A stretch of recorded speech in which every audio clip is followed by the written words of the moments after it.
আসসালামু আলাইকুম। Hello guys, আশা করি আপনারা সকলেই ভালো আছেন। আলহামদুলিল্লাহ, আমিও ভালো আছি।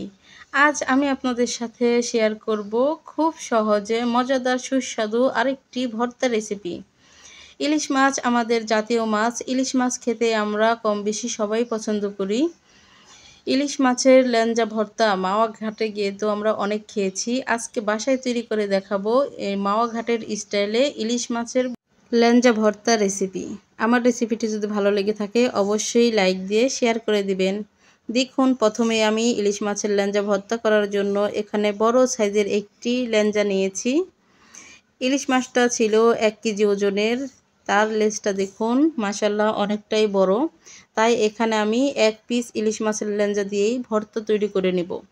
যদি আপনাদের ভর্তার পরিমাণটা আরও বেশি চান তাহলে আরও লেঞ্জা অ্যাড করে নিতে পারেন।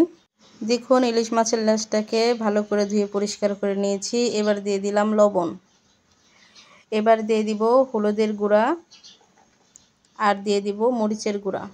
এবার হাত দিয়ে ভালো মতো উল্টে পাল্টে মাখিয়ে নেব মশলাগুলো ইলিশ মাছের লেঞ্জার সাথে। দেখুন, আমি এভাবেই লেঞ্জার সাথে মশলাগুলোকে মাখিয়ে নিয়েছি। এভাবে মাখিয়ে রেখে দিব 10 মিনিটের জন্য। দেখুন, 10 মিনিট পর ফিরে আসলাম। এবার চুলায় একটি কড়াই বসিয়ে দিলাম। কড়াইতে দিয়ে দিচ্ছি সরিষার তেল। এখানে আমি খাঁটি সরিষার তেল দিয়ে দিলাম। ভর্তা মানেই তো সরিষার তেল। দেখুন, এবার সরিষার তেলে ইলিশ মাছের লেঞ্জাটাকে ভালো করে ভেজে নেব উল্টে পাল্টে। দেখুন, দিয়ে দিলাম। খুব ধৈর্য সহকারে চুলাটা মিডিয়াম আঁচে রেখে উল্টে পাল্টে ভেজে নিতে হবে। কারণ ইলিশ মাছটাকে একবারে কড়াকড়ি করে ভাজবো না, আবার একবারে অল্পও ভাজবো না, একদম লাল লাল করে ভেজে নেব। দেখুন, আমি এভাবেই উল্টে পাল্টে নাড়াচাড়া করে মাছটাকে ভেজে নিচ্ছি।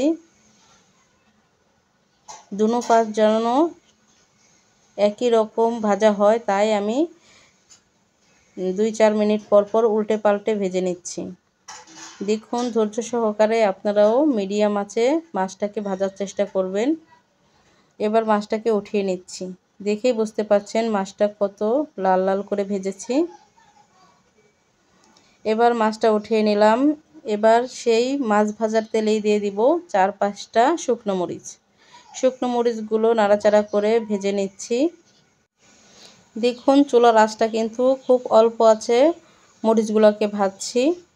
যদি কড়া আঁচে ভাজেন তাহলে কিন্তু মরিচগুলো একদম কালো হয়ে যাবে, পারফেক্ট ভাজা হয় না। কালার সুন্দর রাখতে হলে অবশ্যই অল্প আঁচে মরিচগুলোকে ভেজে নিতে হবে।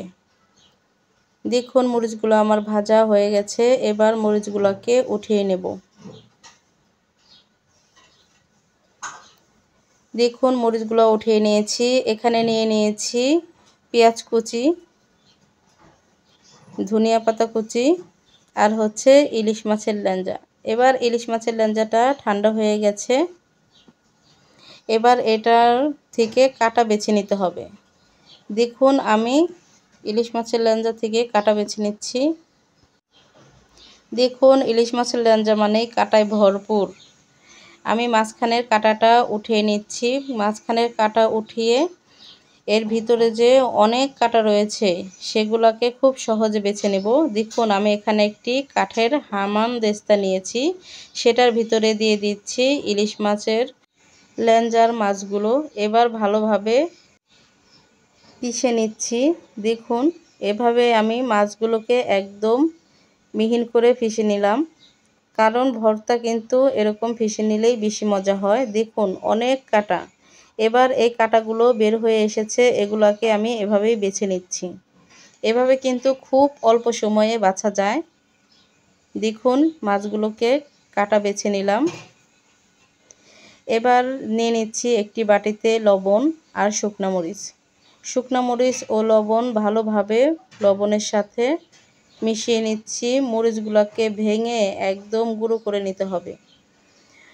হাত দিয়ে ভর্তা মাখালে বেশি মজা লাগে, তাই আমি হাত দিয়েই মরিচগুলোকে দেখুন একদম মিহি করে ভেঙে নিলাম। এবার পেঁয়াজ কুচি দিয়ে ভালোভাবে মরিচের সাথে মাখিয়ে নিচ্ছি। দেখুন এই পর্যায়ে দিয়ে দিব ইলিশ মাছের ল্যাঞ্জাটা যে ভেজেছিলাম তার যে তেল বেঁচে গিয়েছে সেই তেলটাকে। দেখুন এবার দিয়ে দিচ্ছি ইলিশ মাছের কাটা বেছে রাখা মাছগুলো। দেখুন কাটা বেছে রাখার কারণে এখন আর কোনো টেনশন নেই, হাতে বিঁধবে না। তাই ভালোভাবে পেঁয়াজ মরিচ লবণের সাথে এভাবেই মাখিয়ে নিচ্ছি। দেখুন এভাবে মাখিয়ে নিলাম। এবার দিয়ে দিচ্ছি ধনিয়া পাতা কুচি। ধনিয়া পাতা কুচি দিয়ে ভালোভাবে একটু মাখিয়ে নেব। এবার বাকি তেলগুলো দিয়ে দিচ্ছি ভর্তার উপর। এখানে আমি মাছ ভেজে যে তেলটা বেঁচেছে সেটাই দিয়েছি। দেখুন এবার ভালোভাবে মাখিয়ে নিচ্ছি। ভর্তাটা যত বেশি মাখানো হবে টেস্টটা তত বেশি বেড়ে যাবে। দেখুন মাখানো কমপ্লিট আমার ভর্তা। এবার পরিবেশনের জন্য উঠিয়ে নেব। দেখুন ভর্তা এবার পরিবেশনের জন্য রেডি। খুব সহজে মাত্র কয়েক মিনিটেই বানিয়ে নিলাম মাওয়া ঘাটের বিখ্যাত ইলিশ মাছের ল্যাঞ্জা ভর্তা রেসিপি। এখন বাসায় বসেই ল্যাঞ্জা ভর্তা খেতে পারবো, আর কষ্ট করে মাওয়া ঘাটে যেতে হবে না ইলিশ মাছের ল্যাঞ্জা ভর্তা খেতে। এভাবে যদি একবার ট্রাই করেন অবশ্যই আপনাদের কাছেও খুব ভালো লাগবে। আমার রেসিপিটি যদি ভালো লেগে থাকে অবশ্যই একটি লাইক দিয়ে দিবেন। নিত্য নতুন ভিডিও পেতে চ্যানেলটা সাবস্ক্রাইব করে পাশেই থাকবেন।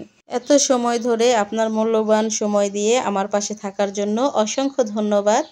আজকে এই পর্যন্তই। আল্লাহ হাফেজ।